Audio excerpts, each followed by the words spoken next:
paz do Senhor Jesus, irmãos e irmãs, sejam todos muito bem-vindos mais uma vez a esta quarta-feira, a esse encontro com a Palavra de Deus. É muito bom ter vocês aqui, que Deus possa nos dar um momento de alegria e de reflexão na sua Palavra. Quero convidar você para que você possa compartilhar esse link. Se você ainda não fez isso, compartilhe aí nos seus grupos de WhatsApp, nas suas redes sociais. É muito importante a sua participação para que nós possamos alcançar o maior número de pessoas. Se você está por aqui e ainda não é inscrito no nosso canal, eu peço a você que se inscreva no nosso canal, acione o sininho para que nós, sempre que tivermos aqui uma nova celebração, você possa ser aí notificado, tá bom? Deixe também o seu joinha aqui no nosso vídeo. Isso nos ajuda a ter engajamento para que mais pessoas possam ter o nosso vídeo como recomendação para que elas possam estar sendo também alcançadas, tá bom? Nós estamos falando sobre a redenção e já há algum tempo nós estamos tratando desse tema aqui nas quartas-feiras, e hoje eu quero tratar com vocês sobre um assunto muito importante também, que é aquilo que acontece conosco quando nós somos alcançados pela redenção em Cristo Jesus, que é o recebimento de um novo coração. Um novo coração, é sobre isso que nós vamos estar falando hoje. Que Deus possa nos dar a oportunidade e o privilégio aqui de estarmos refletindo sobre isso. E eu já quero convidar você para que você possa então pegar a sua Bíblia aí, para que nós possamos aqui ver o que a Palavra de Deus tem a nos dizer a esse respeito. E o texto que eu gostaria de começar, usar aqui como base para a nossa reflexão de hoje, é Ezequiel capítulo 36, verso 26. Ezequiel 36, verso 26. O texto diz assim: E lhes darei um novo coração, e colocarei em vocês um novo espírito, removerei o seu coração de pedra e lhe darei coração de carne. O contexto deste capítulo de Ezequiel é quando Ezequiel tem uma visão dada por Deus de um vale cheio de ossos secos, e Deus desafia o profeta perguntando para ele se aqueles ossos poderão reviver novamente, se eles poderão voltar à vida. E o profeta diz que somente o Senhor sabe a respeito disso. Então Ezequiel recebe uma ordem de Deus para que profetize sobre aqueles ossos. E ele, quando profetiza sobre os ossos, então na sua visão, ele vê que os ossos começam a se juntar, osso com osso, e de repente começa a aparecer nervos, tendões, carne, pele, e ali é formado e fica de pé um grande e poderoso exército.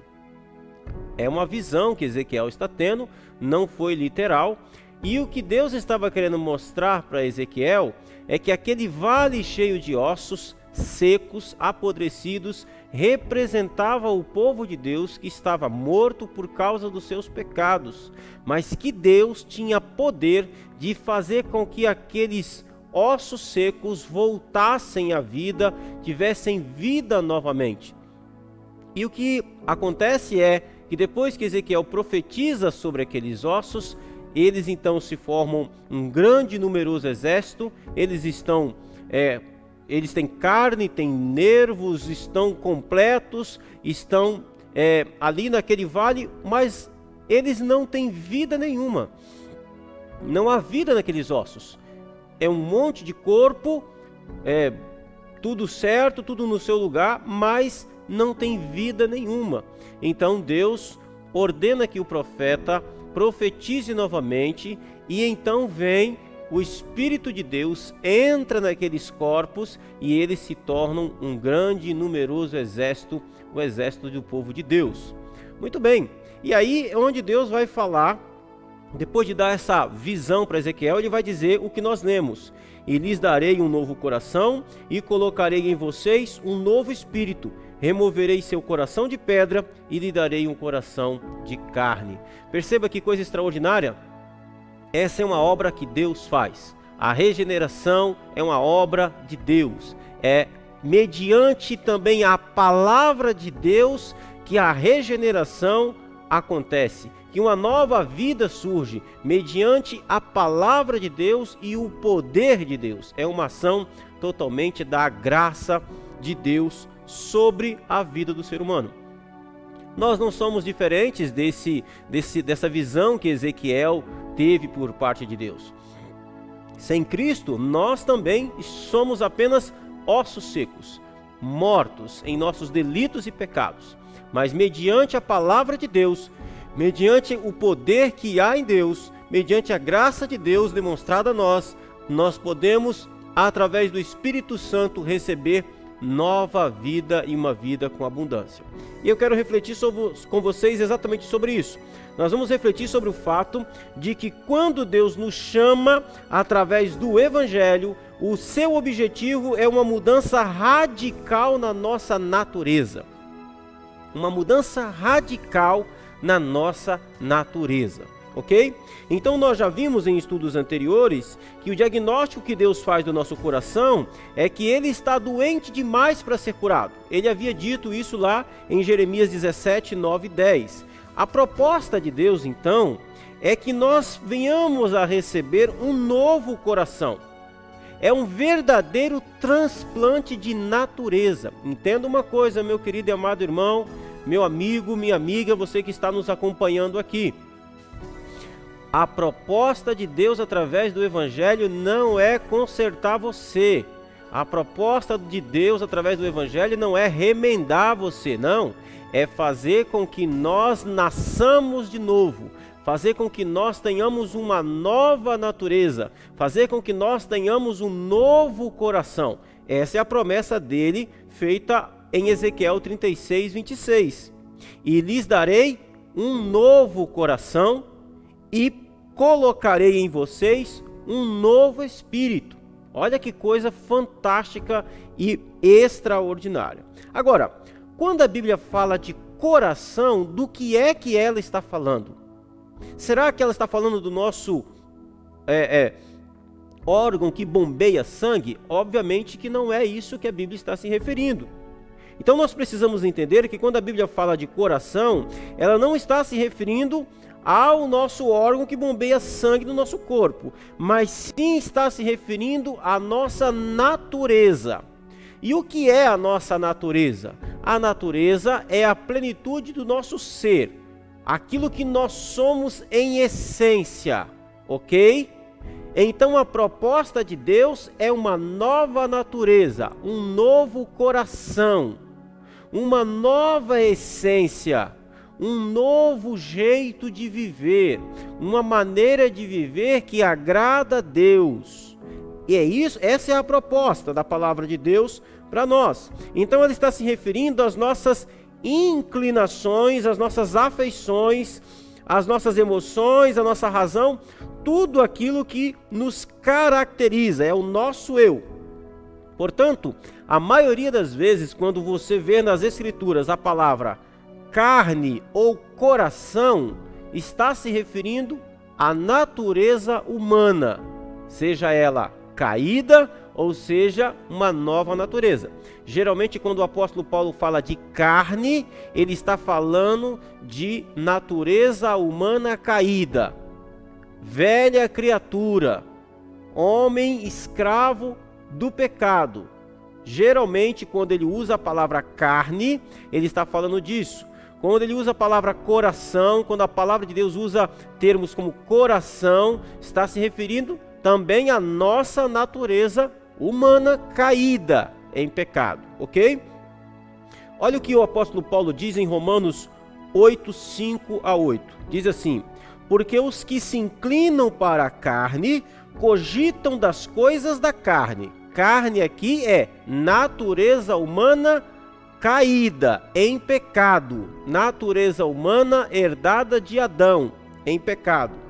Mas os que se inclinam para o Espírito, das coisas do Espírito, porque o pendor da carne dá para a morte, ou seja, o inclinar-se da carne, da natureza humana caída em pecado, ele diz, dá para a morte. Mas o do Espírito para a vida e paz. Por isso, o pendor da carne aqui, natureza humana inclinada para o pecado, caída em pecado. O pendor da carne é inimizade contra Deus, pois não está sujeita à lei de Deus, nem mesmo pode estar. Aí Paulo conclui dizendo: portanto, os que estão na carne não podem agradar a Deus. O que é que ele está falando? Portanto, os que estão na natureza humana caída em pecado não podem agradar a Deus. Ou seja, portanto, aqueles que ainda não foram regenerados, aqueles que ainda não receberam um novo coração, aqueles que ainda não receberam o Espírito Santo, não podem agradar a Deus. É isso que o apóstolo Paulo está afirmando. Então, quando a Bíblia fala de coração, ela não está se referindo ao órgão do nosso corpo, mas ela está se referindo à nossa natureza humana, ok? Ele continua no capítulo 8, versos 5 a 8, Paulo continua dizendo assim na versão NVT, nova versão transformadora: aqueles que são dominados pela natureza humana pensam nas coisas da natureza humana. É o mesmo texto que eu li, só que agora numa linguagem mais atualizada. Olha isso. Aqueles que são dominados pela natureza humana pensam em coisas da natureza humana. Na versão tradicional diz assim: porque os que se inclinam para a carne cogitam das coisas da carne. Tá vendo? Então aqui nós já temos uma tradução que já nos acerta mais com relação a isso. Mas aqueles que são controlados pelo Espírito pensam em coisas que agradam o Espírito. Portanto, permitir que a natureza humana controle a mente resulta em morte. Mas permitir que o Espírito controle a mente resulta em vida e paz. Pois a mentalidade da natureza humana é sempre inimiga de Deus. A natureza humana é sempre inimiga de Deus. Por quê? Porque ela é inclinada para o pecado. Nós já vimos isso aqui em um outro dia. Nunca obedeceu à lei de Deus e nunca obedecerá. Por isso, aqueles que estão ainda sob o domínio da natureza humana, ou seja, não têm um novo coração, não têm uma nova natureza, não têm a natureza de Cristo Jesus, não podem agradar a Deus. É isso que o apóstolo Paulo está ensinando aqui em Romanos capítulo 8, versos 5 a 8. Então, nós precisamos refletir que Deus aceitará sempre um coração quebrantado que lhe for entregue, mesmo que aos pedaços. Deus sempre aceitará de nós o nosso coração contrito, a nossa natureza humana arrependida. Quando nós nos achegamos diante de Deus com arrependimento, Ele nos recebe a nossa natureza quebrantada, o nosso coração quebrantado diante dEle. Ok? Muito bem. Agora eu quero ver com vocês um coração que agrada a Deus.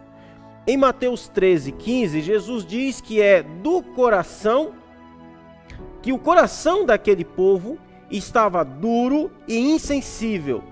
Eles ouviam a palavra de Deus com má vontade, enquanto o coração que agrada a Deus é um coração quebrantado, que reconhece o seu verdadeiro estado de pecado e se curva diante da dependência de Deus. Olha a importância de ter um coração que agrada a Deus. Jesus disse para os judeus que ouviam a sua mensagem, ouviam a sua palavra, a sua pregação, mas não criam nele. Jesus disse que aquele povo honrava ele com os lábios, aquele povo cantava louvores, aquele povo adorava, aquele povo reconhecia Jesus, mas o coração daquele povo, a natureza humana daquelas pessoas estava longe de Jesus. Olha, meus queridos irmãos, como isso aqui é perigoso. Olha como isso aqui serve de alerta para nós. Jesus está dizendo que as pessoas que estavam ao redor dele honravam ele com os lábios, adoravam a ele, chamavam ele de bom mestre, As pessoas gostavam de Jesus, as pessoas queriam estar perto de Jesus, as pessoas achavam as palavras de Jesus palavras bonitas, as pessoas gostavam do ensinamento de Jesus, mas o coração delas estava longe de Jesus. Elas não queriam se curvar diante daquela palavra, elas gostavam daquelas palavras, mas elas não queriam que aquelas palavras tivessem vida nelas mesmas. Coração endurecido, incredulidade, não criam que Jesus era o Messias, que Jesus era o Salvador dos homens. Eles não acreditavam, o coração deles estava longe, a natureza humana deles estava longe de Jesus. Davi é um homem chamado de o homem segundo o coração de Deus. Não porque ele era perfeito. Não, Davi estava longe de ser perfeito. Mas por que Davi é chamado de um homem segundo o coração de Deus? Por causa da sensibilidade que ele tinha diante de Deus, do seu pecado e de sua necessidade e dependência. Davi era conhecido como um homem segundo o coração de Deus por causa da sensibilidade que ele tinha em relação a quem ele era e a quem Deus era. Porque a natureza dele, apesar dele ser um homem pecador, apesar dele ser pecador como qualquer outro homem, ele se curvava diante de Deus, ele queria estar com Deus, ele almejava o perdão, ele se arrependia, ele confessava os seus pecados. Por isso que ele era um homem segundo o coração de Deus, segundo a natureza de Deus, um homem que agradava a Deus. Veja o que ele diz no Salmo 51, verso 16 e 17. Tu não desejas sacrifícios, do contrário eu os ofereceria. Também não queres holocaustos. O sacrifício que deseja é um espírito quebrantado. Não rejeitarás um coração humilde e arrependido. Olha a sensibilidade de Davi com relação à vontade de Deus. Ele diz: o Senhor não quer sacrifícios, o Senhor não quer holocausto, porque se o Senhor quisesse, eu os daria. Se fosse isso que o Senhor buscasse, eu daria ao Senhor. Mas não é isso que o Senhor quer. Ele diz: o sacrifício que o Senhor deseja é um espírito quebrantado, um coração humilde, um coração arrependido. O que Deus nos pede, antes de nos dar um novo coração, Ele pede o nosso coração quebrantado. Antes de Deus te dar um novo coração, Ele deseja que você entregue o seu coração velho, quebrantado, insuficiente, doente, enfermo, a Ele. Ou seja, que você confie que Ele pode te dar uma nova vida, que você confie que Ele possa te dar um novo coração, uma nova natureza. Que você entregue a sua velha natureza aos cuidados dele. É isso que Davi está falando, que o que Deus deseja é um espírito quebrantado. Deus não rejeitará um coração humilde e arrependido. É essa a vontade de Deus. Então, como que nós podemos obter esse novo coração? Buscando a Deus de todo o coração. E como é que nós podemos buscar a Deus de todo o coração? Deus só pode ser encontrado através da fé. Nós temos falado isso aqui já há algum tempo. E como é que Deus nos dá a fé? Para receber um novo coração, para receber uma nova natureza, a Bíblia diz que é através da fé. É através da confiança em Jesus Cristo. E como é que nós recebemos confiança? Como é que nós recebemos fé? A Bíblia diz que a fé vem pelo ouvir, e ouvir da palavra de Deus. Então a fé vem ao coração por ouvir a palavra de Deus, onde Deus se revela de forma especial. Quanto mais conhecemos a Deus, mais quebrantado se torna o nosso coração e mais de Deus Ele nos enche. É assim que nós recebemos um novo coração, através da fé. E como é que a gente alcança a fé? Através de ouvir a palavra de Deus. Nós precisamos de um coração regenerado. Nós precisamos de um coração novo, de um coração saudável. Veja o que diz Atos 16:14. Deus abre o coração. Uma delas era mulher temente a Deus, chamada Lídia, da cidade de Tiatira, comerciante de tecido de púrpura.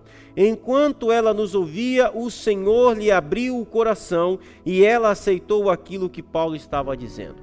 Esse texto de Atos 16:14 conta a história de quando Paulo estava evangelizando numa cidade e enquanto ele estava naquela cidade, no sábado não tinha sinagoga naquela cidade. Então no sábado, ao invés de como Paulo costumava fazer, de estar nas sinagogas, como ali não tinha sinagoga, então ele vai para a beira de um rio daquela cidade, onde ele julgava ter ali um lugar mais silencioso, um lugar mais reservado, onde ele pudesse estar orando junto com seus companheiros de missão.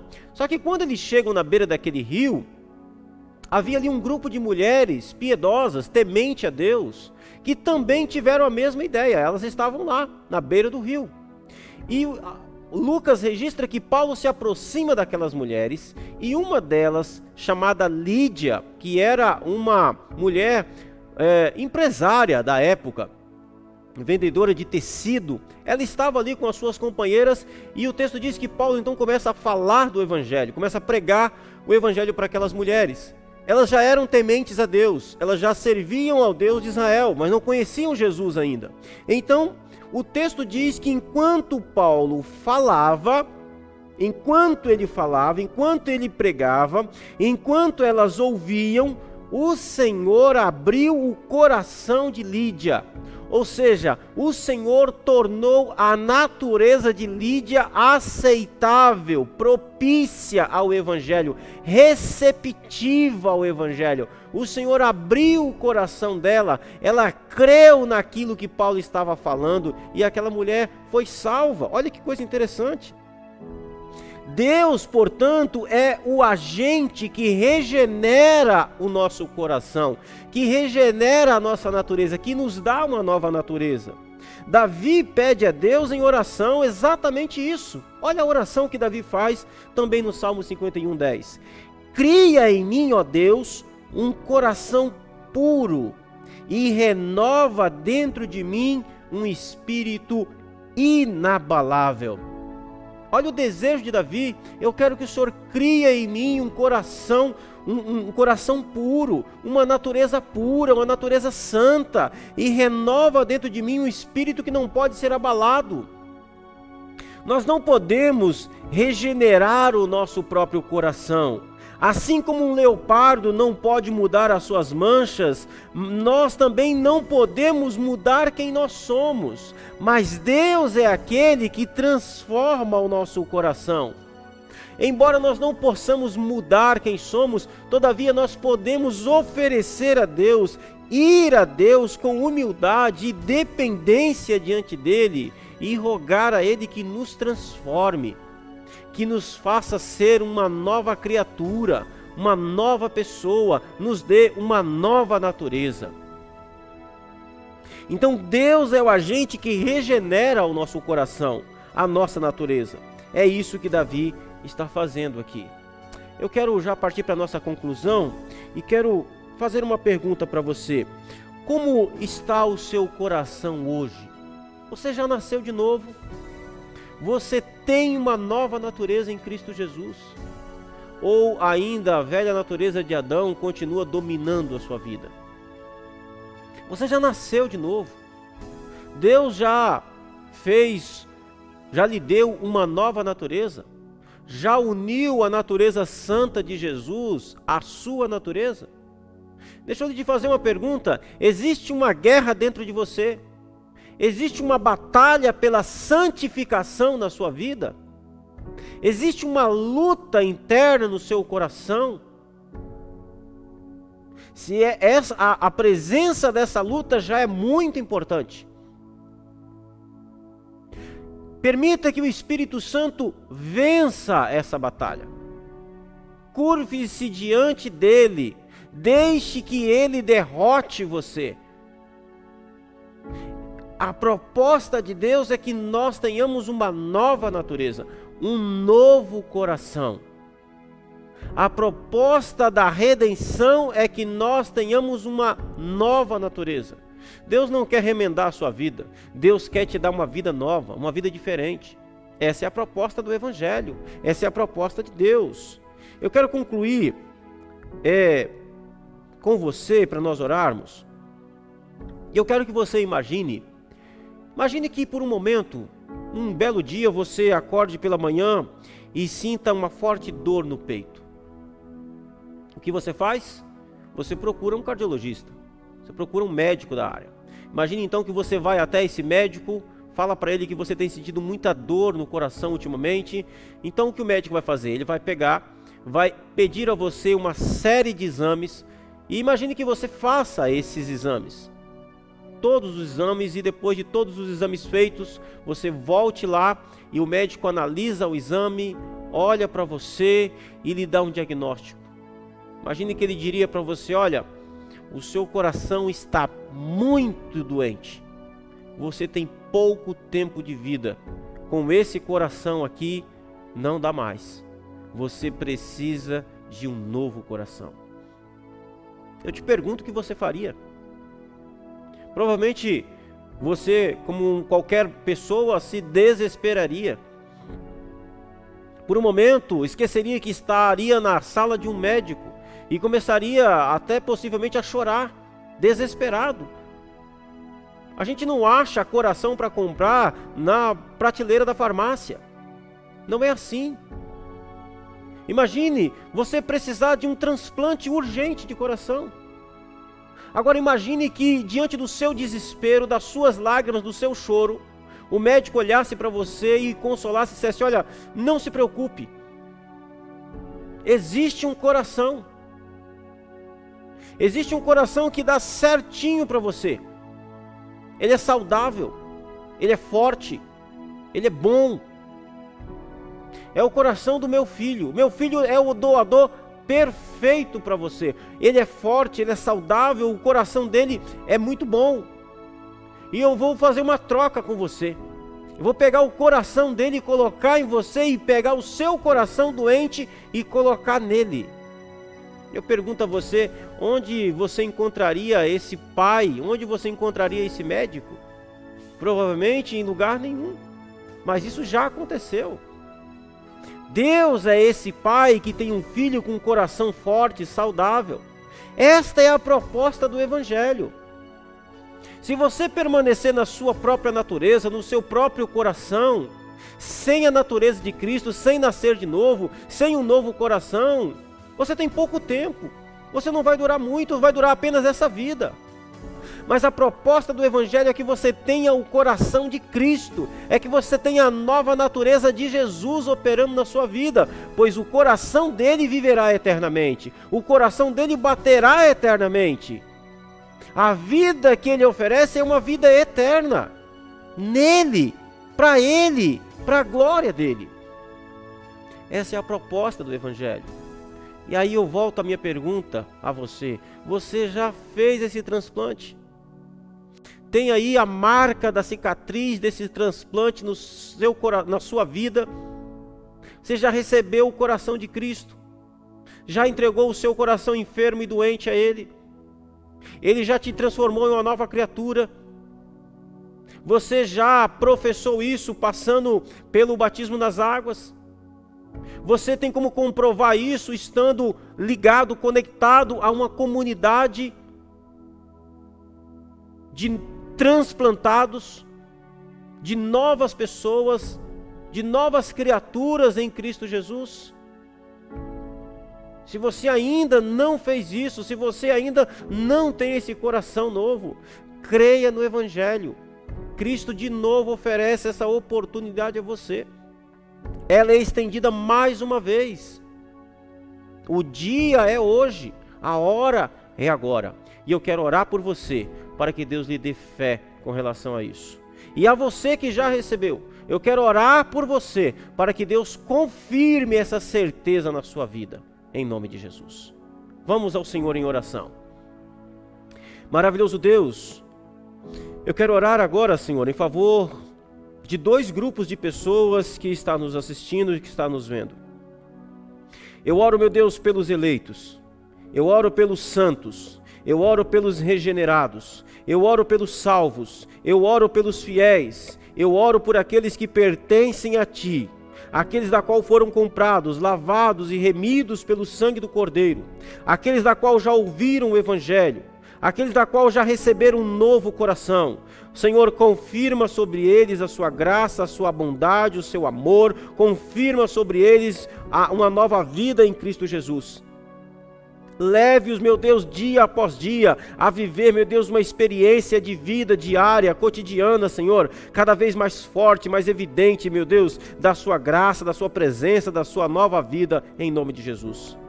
Eu peço a Ti também, Senhor, em favor, meu Deus, daqueles que ainda não, Senhor, tiveram seus corações transformados, aqueles a qual ainda permanecem em seus pecados, em sua natureza caída, em seu coração doente, fraco. Deus, em nome de Jesus, é a sua palavra da qual nós estamos expondo ela com fidelidade. Espírito Santo, assim como o Senhor abriu o coração de Lídia, assim como o Senhor fez com que a natureza dela fosse receptível ao Teu Evangelho, abre esses corações. Opera a sua salvação sobre essas vidas em nome de Jesus. Dê, meu Deus, a fé que precisam para que creiam e sejam salvos e sejam, meu Deus, transformados em novas criaturas para a glória e louvor do Teu nome. Ó Deus de amor, em nome de Jesus nós te pedimos, te suplicamos, ó Deus, e colocamos e confiamos todas as coisas nas Tuas mãos, Senhor, para a glória do Teu nome e para o nosso benefício, em nome de Jesus. Amém e amém. Querido e amado irmão, o convite está feito a você. Eu quero convidar você que é aqui de São Paulo. Se você está aqui em São Paulo, está vendo a gente, por favor, quero fazer um convite muito especial a você para estar conosco aqui na Rua Voluntários da Pátria, 1168, em Santana, perto do metrô do Carandiru.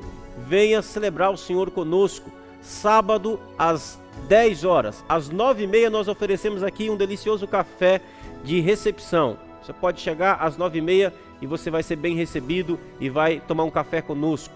Às 10 horas nós temos o nosso discipulado e a palavra de Deus será mais uma vez aqui pregada e exposta. E você será muito bem acompanhado, muito bem-vindo, ok? Aos domingos, às 19 horas, também nós temos cultos aqui presenciais. Venha adorar o Senhor, venha servir ao Senhor conosco, venha participar conosco. Que Deus possa abrir o seu coração, que Ele possa salvar a sua vida. E uma das evidências de que Deus nos salvou, de que Ele nos deu um novo coração, é que nós desejamos que todo mundo saiba disso. É que nós desejamos estar com aqueles que também já foram salvos. Nós celebramos, nós adoramos ao Senhor juntos e vivemos em comunidade.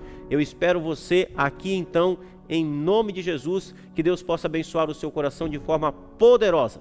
Sábado que vem, às 10 horas, nós começamos, 9h30 o nosso café da manhã, e domingo que vem, às 19 horas, se Deus quiser e nos permitir. Deus abençoe a sua vida. Quarta-feira nós estaremos aqui novamente às 21 horas, se Deus quiser e nos abençoar. Um forte abraço a todos, fiquem na paz e até a próxima semana.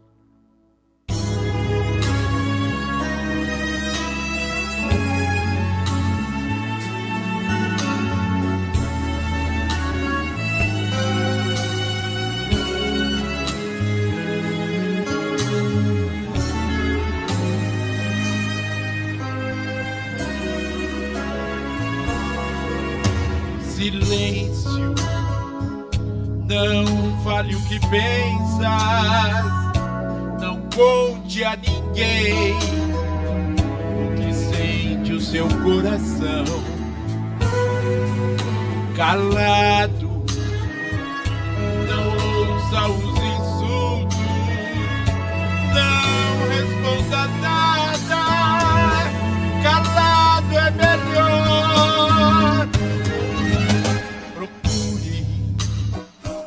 Seu maior amigo,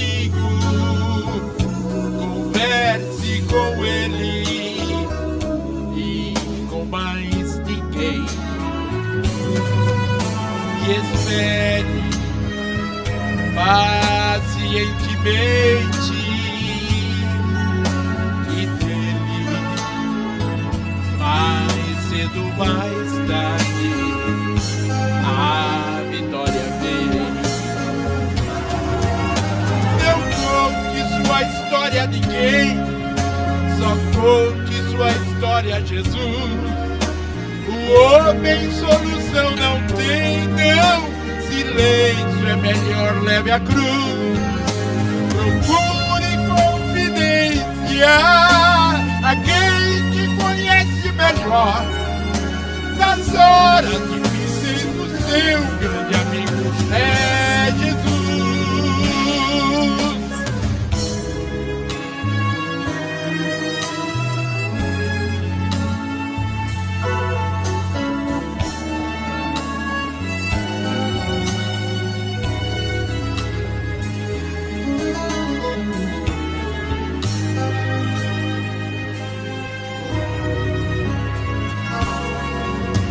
Não digas uma só palavra a quem por tua causa que nada faz.